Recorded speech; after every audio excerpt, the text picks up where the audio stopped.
BEd second year में understanding of the self Atmabodh subject हम पढ़ रहे हैं। उसमें यूनिट फर्स्ट है स्व एवं स्व अवधारणा तथा इनका विकास। आज हमारा टॉपिक है आत्म संरचना के बारे में हमने पढ़ लिया था। आत्म संरचना को प्रभावित करने वाले तत्वों के बारे में आज हम पढ़ेंगे। आत्म संरचना क्या था? आत्म संरचना था कि प्रत्येक छात्र छात्रा बालक बालिका विविध प्रकार की परिस्थितियों में अपने व्यापक मूल्यों एवं विधियों का चयन करके क्या करते हैं? अपनी पहचान स्व को सिद्ध करते हैं। तो आत्म संरचना बनाते हैं। आत्म संरचना को प्रभावित करने वाले तत्व कौन कौन से हैं? जिसमें से पहला है परिवार। कि कौन कौन से तत्व उस आत्म संरचना को प्रभावित करते हैं जिसका निर्माण होता है। तो परिवार के सदस्यों द्वारा जब बालक के साथ सकारात्मक व्यवहार किया जाता है तथा उसकी त्रुटियों को सकारात्मक रूप से स्वीकार करते हुए दूर किया जाता है, तब क्या होता है? तब बालक की आत्म संरचना श्रेष्ठ बनती है, क्योंकि उसमें पॉजिटिविटी आती है। यदि कोई भी बच्चा या कोई भी बालक परिवार के सामने, घर वालों के सामने यदि गलती करके कोई आता है, तो यदि उसे प्यार से समझाया जाता है कि आपसे ये गलती हो गई है, वापस से ऐसी गलती नहीं करनी है, ऐसा करेंगे तो हमें यह आपको यह नुकसान होगा, तो बालक में पॉजिटिविटी आती है। वह उसमें भय कायम नहीं होता है, वह हमेशा अपने परिवार के साथ घुल मिल के रहता है, अच्छे से समायोजन कर पाता है, तो उसकी आत्म संरचना श्रेष्ठ बनती है। इसके विपरीत यदि उसके मन में भय कायम हो जाता है या डर लगता है कि मैं ये बात बता दूंगा या मेरे से ये गलती हो गई है तो मैं घर वालों को कहूंगा तो मुझे डांटेंगे या मुझे पनिशमेंट मिलेगा, तो उसका समायोजन भी अच्छे से नहीं होगा और उसकी आत्म संरचना है वह श्रेष्ठ नहीं बनेगी। सेकंड है वातावरण। किशोर अपने वातावरण के प्रति पूर्ण समर्पित होता है। यदि किशोर घर परिवार एवं विद्यालय आदि के वातावरण में अपने आप को समायोजित कर लेता है तो किशोर के प्रति सकारात्मक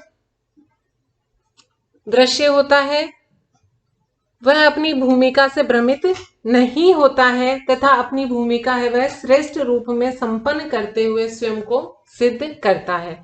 और यदि उसके आसपास का जो वातावरण है, उसका घर का जो वातावरण है, स्कूल का जो है, कॉलेज का जो वातावरण है, यदि वह उसके अनुकूल नहीं है या उस वातावरण में वह अपने आप को समायोजित नहीं कर पा रहा है, तो वह खुद ही कंफ्यूजन में रहेगा। और जब वह हमेशा कंफ्यूजन में रहेगा तो अपनी भूमिका को है वह श्रेष्ठ सिद्ध नहीं कर सकता।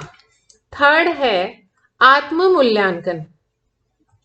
जब किसी के द्वारा अपने कार्य एवं व्यवहार का मूल्यांकन स्वयं किया जाता है तो उसको अपने कार्य व्यवहार एवं भूमिका की त्रुटियां ज्ञात होती हैं, तब वह उसमें सुधार का प्रयास करता है। यदि वह आत्म मूल्यांकन नहीं करेगा तो वह अपने आप में सुधार भी नहीं कर सकता है। आत्म मूल्यांकन की जितनी अधिक क्षमता होगी वह उसमें सुधार भी, अपने आप में सुधार भी उतना ही अच्छा कर पाएगा। और जब वह अपने आप में सुधार कर पाएगा, अपना मूल्यांकन खुद कर पाएगा, तो अपनी पहचान भी वह अच्छे से सिद्ध कर पाएगा। अपनी पहचान करने की सिद्ध करने की क्षमता उसमें होगी। फोर्थ है पारस्परिक क्रिया। आत्म संरचना को पारस्परिक क्रिया के द्वारा भी प्रभावित किया जाता है। जब व्यक्ति एक दूसरे के साथ व्यवहार करते हैं तो उसका प्रभाव भी उन पर पड़ता है, क्योंकि साथी सहयोगियों का प्रभाव हमेशा एक दूसरे के ऊपर पड़ता है। यदि साथ वाले अनुशासित व्यवहार करते हैं तो जो सामने वाला है वह भी अनुशासन में रहेगा, और वह अनुशासन में यदि कोई व्यक्ति रहते हैं, यदि वह कोई आपस में मिलकर रहते हैं, आपस में सहयोग की भावना होती है, तो उनका व्यवहार है उससे उनको सुख की अनुभूति होती है। और यदि आपस में कोई भी दो व्यक्ति हैं तो वो आपस में यदि लड़ झगड़ के रहते हैं, साथ में नहीं रहते हैं, यदि आपस में उनका समायोजन नहीं होता है, तो क्या होता है, तो भी क्या उनको सुख की अनुभूति होती है?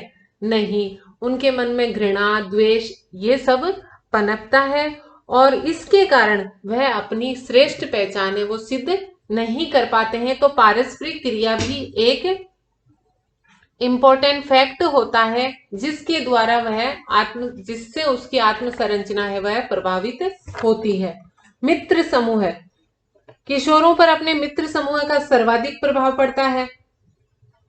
मान लीजिए कि एक छात्र पढ़ने में कमजोर है, वह अपने साथी समूह को देखता है तो उसके अनुरूप वह भी पढ़ने लगता है। उसको लगता है कि मैं पढ़ाई में कमजोर हूं, लेकिन मेरे साथ वाला इतने घंटे पढ़ता है या मेरे साथ वाला ऐसा पढ़ता है, उसके इतने नंबर आते हैं क्लास में, उसको शाबाशी मिलती है या किसी भी तरीके से उसको कोई प्राइज दिया जाता है, तो उस पर भी उसका इफेक्ट पड़ता है कि मेरा जो साथी है, मेरा जो फ्रेंड है, उसका मान सम्मान हो रहा है तो मुझे भी ये कार्य करना चाहिए।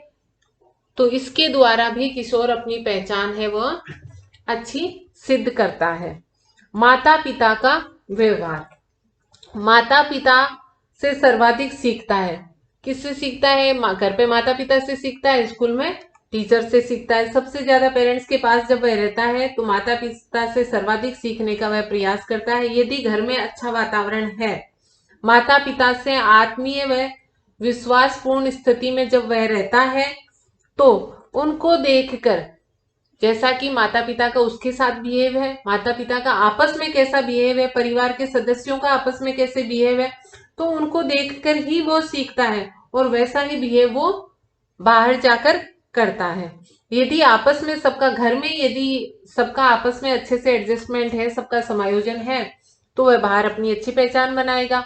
यदि माता पिता का व्यवहार किशोरों के साथ या आपस में कुसमायोजन का है तो वह बाहर अपनी पहचान अच्छे से सिद्ध नहीं कर सकता और अपने आप को श्रेष्ठ रूप में साबित नहीं कर सकता है। फिर है सामाजिक संरचना, यह भी आत्म संरचना को प्रभावित करती है। ज्ञान के आधार पर छात्रों द्वारा उचित व अनुचित का निर्णय सरलता से कर लिया जाता है, क्योंकि जब ज्ञान होगा उसको तभी तो वह उचित और अनुचित की पहचान कर पाएगा। जब उसे सही गलत की पहचान करने का ज्ञान ही नहीं होगा कि क्या चीज सही है, क्या गलत है, कौन सा काम करना चाहिए, कौन सा नहीं करना चाहिए, तो वह अपने आप की पहचान कैसे कर पाएगा। जब छात्रों का संज्ञानात्मक विकास नहीं होगा तो वह अपनी पहचान संरचना भी नहीं कर पाएगा। तो इसके लिए ज्ञान का होना बहुत जरूरी है। नेक्स्ट है धर्म।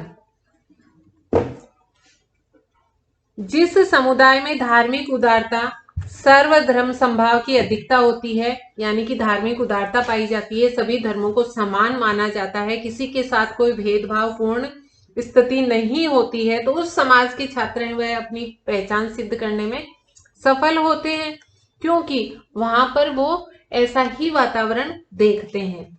इसके विपरीत जिस समाज में धार्मिक संकीर्णता होती है, यानी कि उनकी सोच, उस समाज के व्यक्तियों की सोच छोटी होती है, वह ऊंच नीच का भेदभाव करते हैं, तो वहां के जो किशोर हैं, उस समाज के जो किशोर हैं, वो अपनी पहचान सिद्ध करने में असफल होते हैं, क्योंकि उनके मन में एक बड़ी सोच नहीं होती है, सबके प्रति उनका एक जैसा बिहेव नहीं होता है, वह सबको समान नहीं मानते हैं। और यदि हम सामने वाले का मान सम्मान नहीं करते हैं, उसको अपने इक्वल नहीं मानते हैं, भेदभावपूर्ण यदि नीति अपने मन में होती है, तो हम अपने आप को कभी भी सर्वश्रेष्ठ या अच्छा साबित नहीं कर सकते हैं। नेक्स्ट है सामाजिक संरचना। सामाजिक संरचना, प्राचीन काल में सामाजिक संरचना धर्म, जाति एवं आदर्शवादी मूल्यों पर आधारित थी, इसलिए उस टाइम पर, उस समय पर इन आधारों पर ही किशोर अपनी पहचान सिद्ध करते थे। और वर्तमान समय में क्या है, सामाजिक संरचना में स्वतंत्रता, समानता, अंतरराष्ट्रीयता की भावना का समावेश है, तो वर्तमान समय में इन मापदंडों पर अपनी पहचान सिद्ध करता है। सामाजिक संरचना के अंतर्गत क्या आता है कि समाज की संरचना की, तो प्राचीन काल में क्या होता था कि धर्म, जाति, आदर्शवादिता, इन चीजों का ज्यादा मोल होता था, इन मूल्यों को माना जाता था, तो इनके आधार पर वह अपनी पहचान सिद्ध करते थे। और वर्तमान समय में स्वतंत्रता है, समानता है, अंतरराष्ट्रीयता है, तो इन सब आधारों पर किशोर है वह अपनी पहचान सिद्ध करता है। तो सामाजिक संरचना भी प्रभावित करती है। संस्कृति, संस्कृति के माध्यम से भी स्व संरचना को प्रभावित किया जाता है। संस्कृति में सामाजिक जीवन की लोक परंपरा, लोक नृत्य, लोक नाटक एवं विभिन्न प्रकार के रीति रिवाज सम्मिलित होते हैं। यदि छात्रों को सांस्कृतिक जीवन का पूर्ण ज्ञान है तथा समाज में सांस्कृतिक मूल्यों का प्रभाव है, तो उस छात्र की पहचान सर्वोत्तम रूप में होगी, क्योंकि जहाँ का वह छात्र है वहाँ की संस्कृति के बारे में उसको पूरा ज्ञान होना चाहिए। उसके साथ साथ क्या होना चाहिए कि उस समाज में उस संस्कृति का मूल्य भी होना चाहिए, तो वह छात्र है अपनी सर्वोत्तम भूमिका दर्शा सकता है। अब अपना नेक्स्ट टॉपिक है स्व अवधारणा का अर्थ। हम पढ़ रहे थे स्व संरचना, आत्म संरचना को प्रभावित करने वाले तत्व, आत्म संरचना। अब है स्व अवधारणा का अर्थ।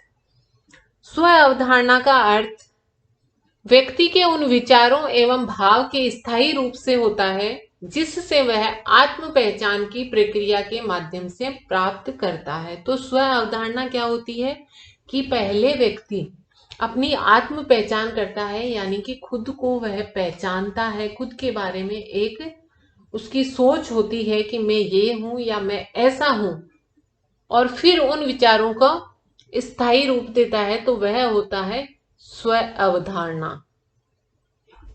जैसे मान लीजिए कि एक छात्र है, उसमें दौड़ने की क्षमता है, तो यह क्या हुआ, और उसको पता है और वह फील करता है कि मेरे में दौड़ने की क्षमता है, तो यह उसकी आत्म पहचान का एक अंग है कि उसकी एक आत्म पहचान है कि मैं दौड़ सकता हूं। जब वह किसी प्रतियोगिता में भाग लेता है और फिर वह फर्स्ट आता है, तो अपने प्रति यह धारणा विकसित कर लेता है कि मैं एक धावक हूं, क्योंकि पहले क्या था कि उसको फील हो रहा था कि मेरे में, उसको फील होता था या वह अपने आप को ऐसे समझता था कि मैं दौड़ सकता हूं, मैं दौड़ में भाग ले सकता हूं, मेरे में दौड़ने की क्षमता है। फिर वह एक दौड़ प्रतियोगिता में भाग लेता है और वहां पर वह फर्स्ट पोजीशन प्राप्त करता है, तो अपने प्रति एक धारणा विकसित करता है कि मैं एक धावक हूं। तो इस प्रकार की जो अवधारणा है वह किसके अंतर्गत आती है, स्व अवधारणा के अंतर्गत, क्योंकि यह किसकी अवधारणा है, स्व यानी कि मैं, वह उसकी खुद की अवधारणा है ऐसी कि मैं एक धावक हूं।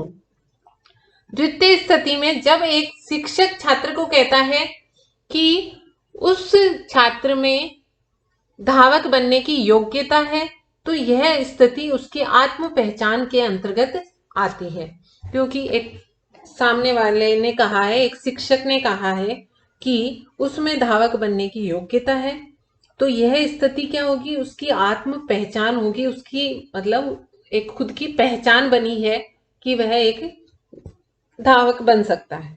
जब शिक्षक उसको विद्यालय दौड़ प्रतियोगिता में भाग लेने के लिए कहता है और वह छात्र प्रथम स्थान प्राप्त करता है, तो शिक्षक कहता है कि वह एक अच्छा धावक है।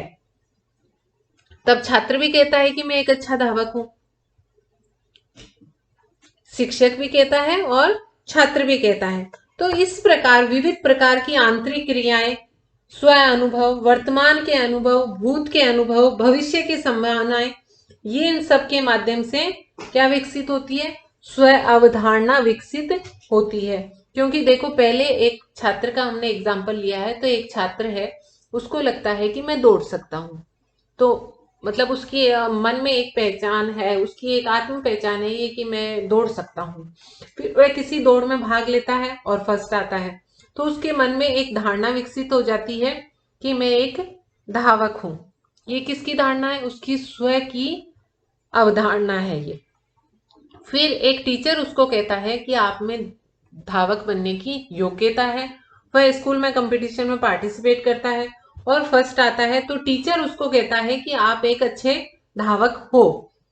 एक तो टीचर ने कहा कि आप एक अच्छे धावक हो, स्टूडेंट खुद भी कहता है कि मैं एक अच्छा धावक हूं, क्योंकि उसने तो पहले ही अपनी पहचान अपने मन में बना ली थी कि मैं स्व अवधारणा बना ली थी कि मैं एक अच्छा धावक हूं। तो क्या क्या हुई? एक तो आंतरिक क्रियाएं हुई। टीचर ने कहा, उसने खुद ने सोचा, पार्टिसिपेट किया, फिर वह फर्स्ट पोजीशन पे आया। स्व अनुभव, उसका खुद का अनुभव भी हुआ। वर्तमान के अनुभव कि जब टीचर ने कहा और उसने स्कूल में पार्टिसिपेट किया और वह फर्स्ट पोजीशन पर हुआ, वर्तमान का अनुभव। भूत के अनुभव कि उसने पहले भी किसी दौड़ में पार्टिसिपेट किया था और वह फर्स्ट पोजीशन पर आया था। उसके साथ भविष्य की संभावनाएं कि अब उसके मन में हो गया है कि मैं एक अच्छा धावक हूं, मैं आगे भी किसी प्रतियोगिता में पार्टिसिपेट करूंगा, मैं एक अच्छा धावक बन सकता हूं, बना हूं, मैं एक अच्छा धावक हूं। तो ये सारी चीजें मिलकर क्या होती हैं? स्व अवधारणा विकसित करती हैं।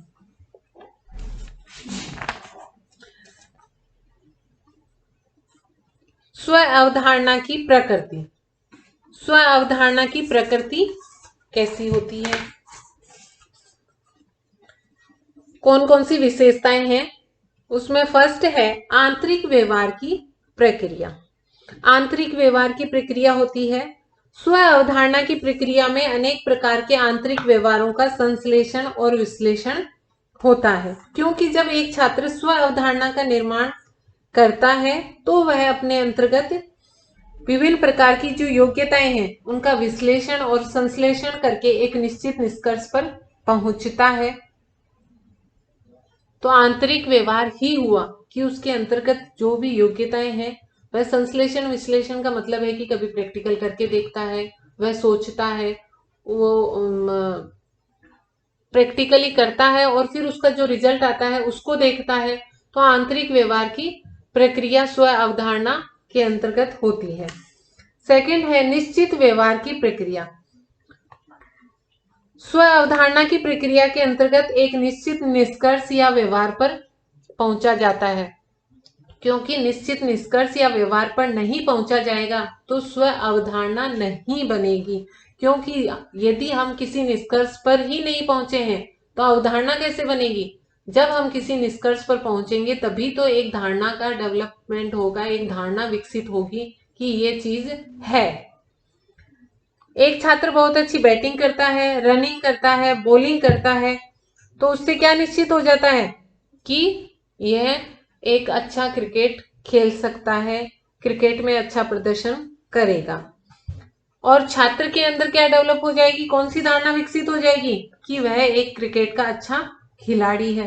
टीचर्स भी कहेंगे कि वह क्रिकेट का एक अच्छा खिलाड़ी है। तो स्व अवधारणा एक निश्चित व्यवहार की ओर भी इंगित होती है, क्योंकि जब एक व्यवहार होगा तभी तो उसका निष्कर्ष निकलेगा। जब कोई प्रक्रिया ही नहीं होगी या कोई अंतर क्रिया ही नहीं होगी, कोई व्यवहार ही नहीं होगा, तो हम रिजल्ट किसका निकालेंगे?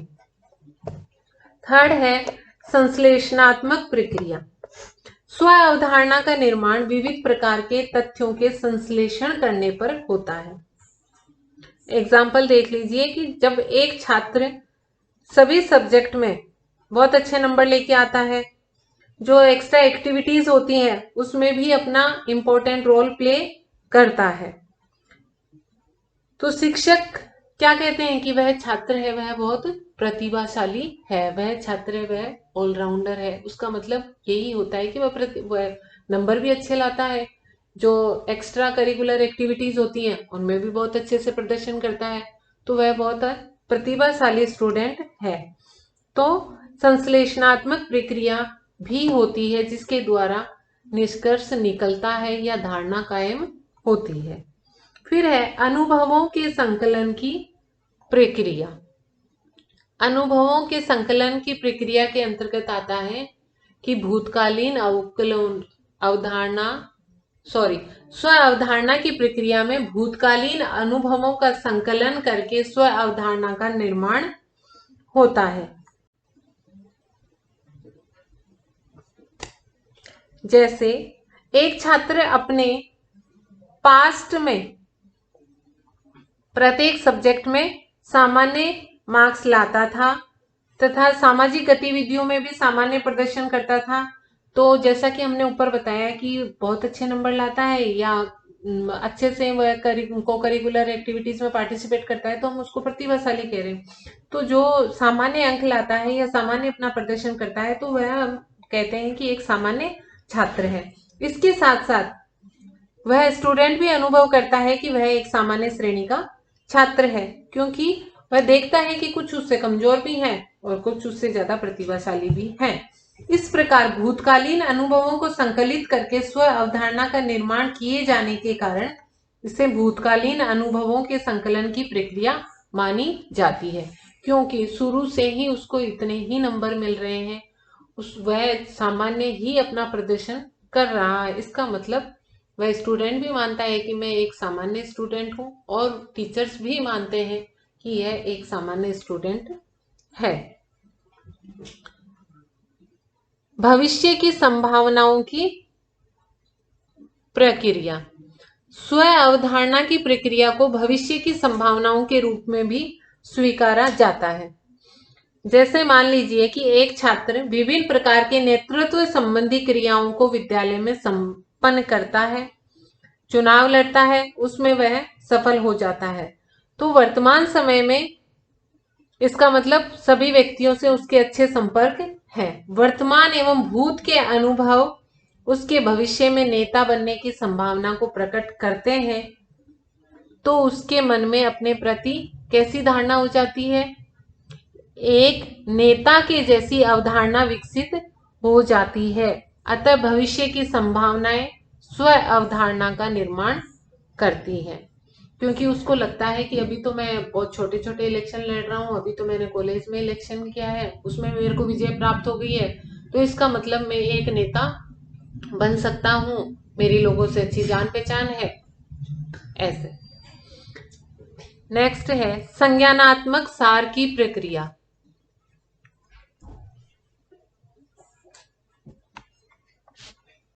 निर्णय की प्रक्रिया। स्व अवधारणा की प्रक्रिया एक निर्णयन की प्रक्रिया के रूप में भी स्वीकार की जाती है। जैसे मान लीजिए एक छात्र विज्ञान संबंधी विषयों में अधिक रुचि लेता है, और विज्ञान में क्या होता है कि जो भी कार्य होता है उसका प्रत्यक्ष प्रमाण होना बहुत जरूरी होती है, तभी उसे विज्ञान मानता है। तो जो छात्र है वह विज्ञान संबंधी विषयों में अधिक रुचि लेता है, मतलब वह प्रत्येक कार्य, प्रत्येक घटना को प्रत्यक्ष प्रमाण एवं स्व अनुभव के आधार पर स्वीकार करता है, क्योंकि विज्ञान में है कि किसी की भी कही कहाई बात पर विश्वास नहीं किया जाता है, उसका प्रैक्टिकल रूप पूरा देखा जाता है, उसका प्रत्यक्ष प्रमाण देखा जाता है, तभी उसे स्वीकार किया जाता है। अंधविश्वास व कोरी कल्पनाओं पर विश्वास नहीं किया जाता है। तो इसका मतलब वह अनुभव करने लगता है कि वह एक वैज्ञानिक है, तथा शिक्षक व उसके साथी भी उसके संबंध में वैज्ञानिक होने का निर्णय देते हैं कि भाई तुम तो किसी की कही कही बात पर विश्वास नहीं करते हो, तुम्हें तो प्रत्यक्ष प्रमाण होते हैं, तुम तो इस चीज की खोजबीन कर लेते हो। इस प्रकार प्रत्येक छात्र द्वारा स्व अवधारणा विकसित करने निर्णय की प्रक्रिया संपन्न की जाती है। स्व संरचना की प्रक्रिया।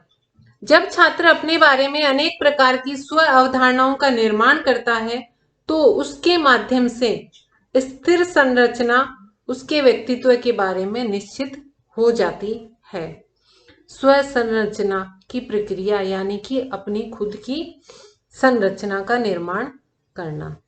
जैसे एक छात्र सामाजिक कौशलों का उपयोग करके सामाजिक कुशलता प्राप्त करता है, शिक्षा के क्षेत्र में अच्छे अंक प्राप्त करके शैक्षिक कुशलता प्राप्त करता है। इस प्रकार की अनेक अवधारणाओं के माध्यम से ये कहा जा सकता है कि उसका भविष्य बहिर्मुखी एवं प्रभावशाली है, क्योंकि यदि कोई व्यक्ति बहिर्मुखी नहीं होगा तो उसमें सामाजिक कौशलों का विकास नहीं होगा, वह समाज के साथ लगाव नहीं रखेगा बाहर के लोगों के साथ, तो वह बहिर्मुखी नहीं है। अगर बहिर्मुखी नहीं है तो वह समाज के लोगों के साथ नहीं जुड़ पाएगा और उसका विकास अच्छे से नहीं हो पाएगा। अतः एक छात्र सामाजिक कौशलों का उपयोग करके क्या प्राप्त करता है? सामाजिक कुशलता प्राप्त करता है।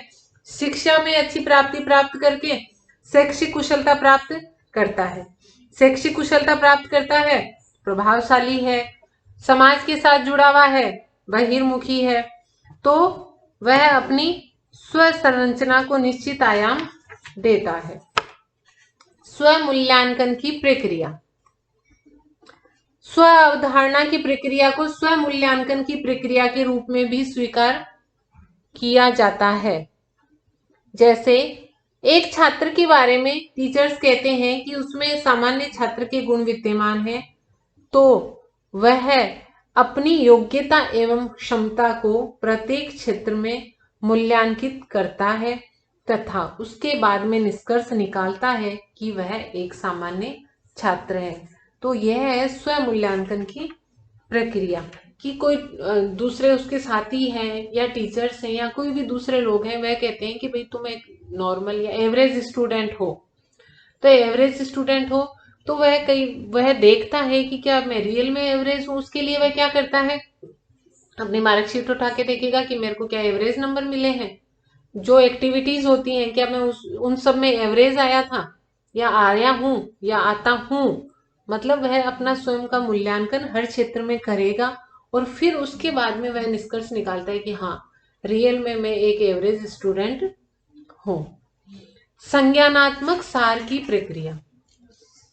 संज्ञानात्मक सार की प्रक्रिया भी है स्व अवधारणा में, क्योंकि विभिन्न प्रकार के तथ्यों को समझकर तथा संग्रहित करके सार के रूप में इसे प्रस्तुत किया जाता है। संज्ञानात्मक सार की प्रक्रिया है, जैसा कि हमने अभी पिछले पॉइंट में बताया कि स्व मूल्यांकन की प्रक्रिया। तो स्व मूल्यांकन की प्रक्रिया में क्या था कि उसने अपना खुद का मूल्यांकन किया, उसके बाद में क्या किया, उसने निष्कर्ष निकाला। जो भी उसने मूल्यांकन किए थे सभी मूल्यांकनों का मिलकर उसने निष्कर्ष निकाला कि मैं एवरेज स्टूडेंट हूं।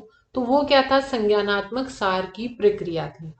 संज्ञानात्मक सार में यही था कि जो भी डाटा है उसके उनको समझकर उनका कलेक्शन करके फिर सार के रूप में इसे प्रस्तुत किया जाता है।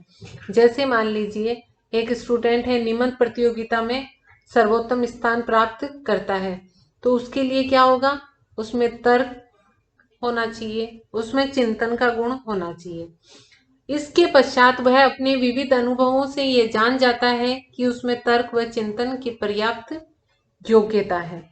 इस आधार पर वह अपने बारे में एक निबंधकार की अवधारणा को विकसित करता है। उसमें कौन कौन से गुण हैं उन सबको मिलाकर वह निष्कर्ष निकालता है। यह भी संज्ञानात्मक सार ही कहलाता है।